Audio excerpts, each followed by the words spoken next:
Good morning, children.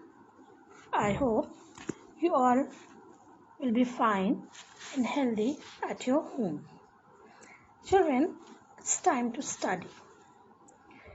This is the first session of biology, and in this session, children, we will be studying about the transportation and absorption in plants. Children, I think you all must be knowing or familiar with the word transportation. It means the things from one place to other is carried out with the help of some medium or transport like bus, cargo, tractors, etc.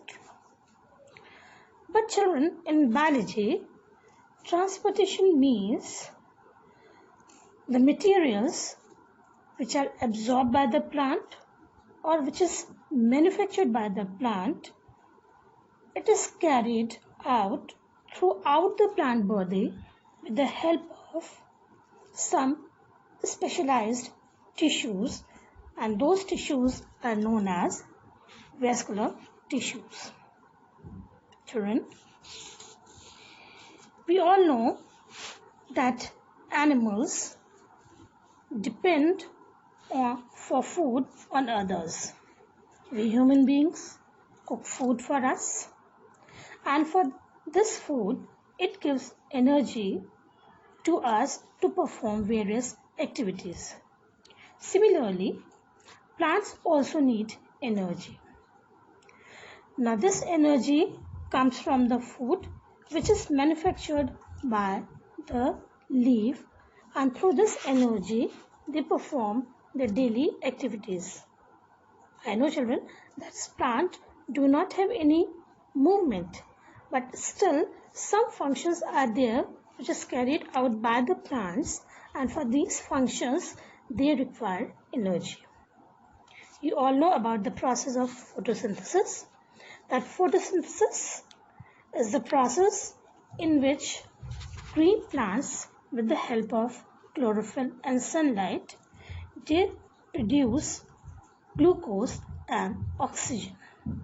Now this oxygen, it goes out into the atmosphere, and the glucose, which is the food for the plant, it transported through the different parts of the plant body to carry out the various activities which is going to be done by the plant. Whatever food is produced in the plant, it is utilized, and rest of the food, or you can say extra food, is stored in the form of starch.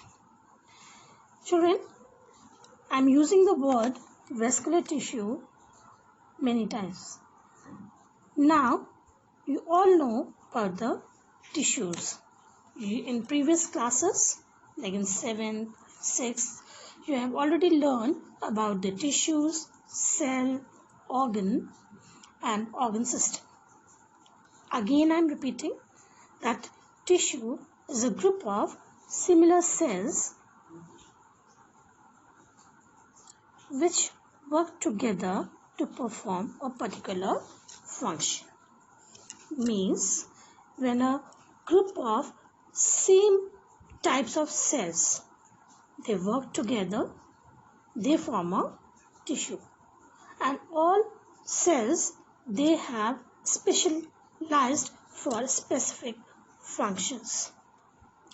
Now the arrangement of these cells in the tissue depend upon the work or the function which is performed by these tissues.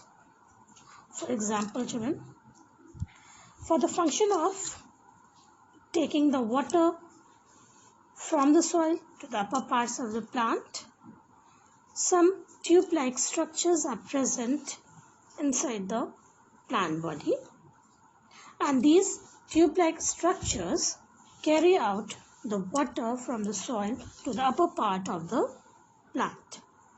Similarly, leaves manufacture the food. Now some other tissue is responsible for the translocation of this food from the leaf to the other part of the plant. Now those tissues which transport water, minerals and food to the different parts of the plant are called vascular tissues.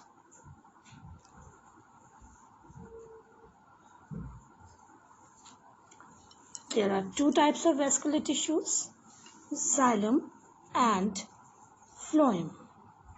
Xylem is responsible for carrying the water and minerals from the roots to the other parts of the plant, whereas phloem is responsible for carrying the food from the leaves to the other part of the plant. Xylem and phloem are permanent tissues. Xylem tissues, in these vascular bundles, they are dead cells, whereas in phloem, cells are living.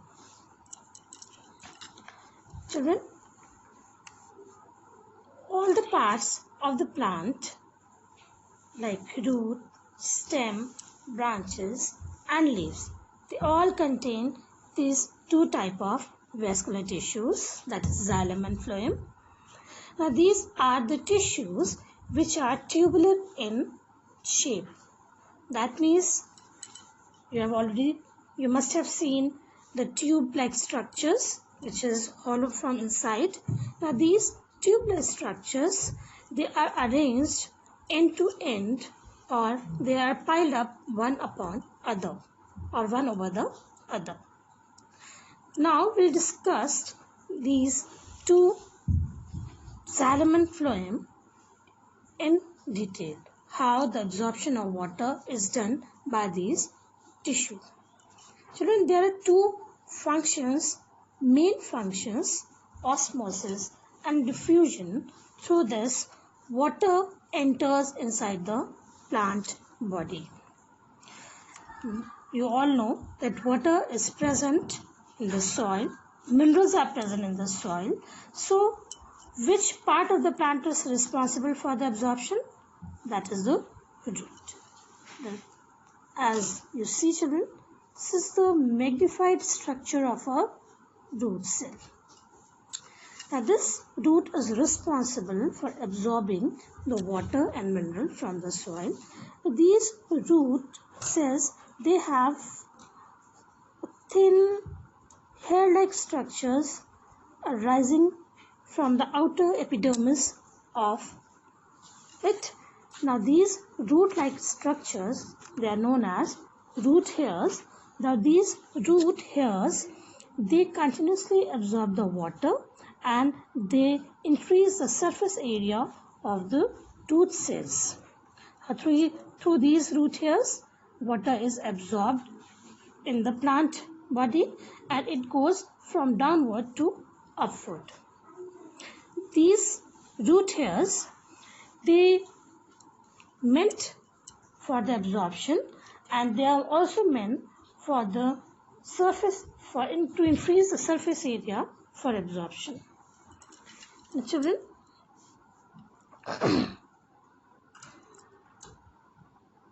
how this absorption takes place?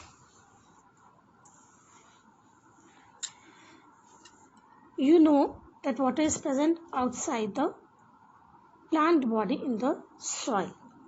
A lot of water molecules are there outside the plant body, and inside the plant less concentration of water is there. So how this water gets absorbed? It is absorbed through the process of osmosis, in which solvent, or you can say water molecules, they move from the region of higher concentration to the region of lower concentration. And it also needs a semi-permeable membrane. Children, I think you must be knowing about the semi-permeable membrane and the permeable membrane. Semi-permeable means it allows only selected substances to pass from one area to the other area. Whereas permeable means that it allows any substance, any type of substance to pass from one area to other area. Like plant cells, they have cell wall and they have plasma membrane. Cell wall, it is permeable in nature. It allows any substance to pass through it. But plasma membrane is semi-permeable in nature. It only allows those substances which is necessary for the plants. Now, the water from the outside, the concentration of water outside is higher. The water molecules are higher outside. So, through this process, these water molecules move towards the cell of the plant or the root. Now, this water is absorbed and it moves through the plant body from downward to upward direction by the process of root pressure, or you can say osmotic pressure.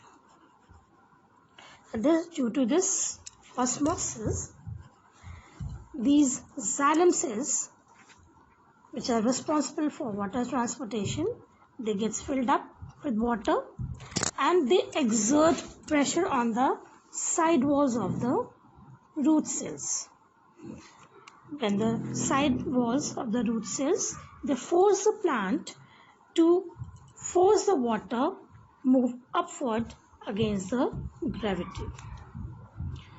Now this root pressure, it transfers the osmotic pressure in the root system, and through this process the sap or the concentration or the liquid which is present inside the root here, it rises through the plant stem to the leaves.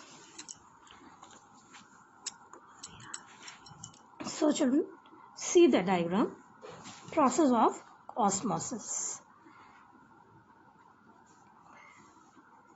This part is having the higher concentration of water molecules and this part is having lower concentration of molecules. That means the quantity of water molecule is more here, whereas quantity of water is less here. So water molecules, this one is a semi-permeable membrane. These water molecules, because the process of osmosis is going on, so these water molecules, they move towards this area and the concentration in this area gets stabilized. This is osmosis, from higher concentration to the lower concentration. Now children, see this diagram also, how the plants absorb water from the soil. Now these are this one is a root here. From this root here, water molecules which is present outside the soil, it enters through this root. Now it goes upward in these cells. Now, these are the xylem cells, children. Through these xylem cells, water gets enter into this, then from this to this, from this to this. Now it goes upward direction, and these are the side cells of the root, or you can say it is a cortex part of the root. So these cells, when they get filled up with the water, they exert pressure on these cells, and the root here, it also exerts pressure on these cells. So water start moving from lower region or from downward to upward. That's all for today, children. Now let's take a quick recap.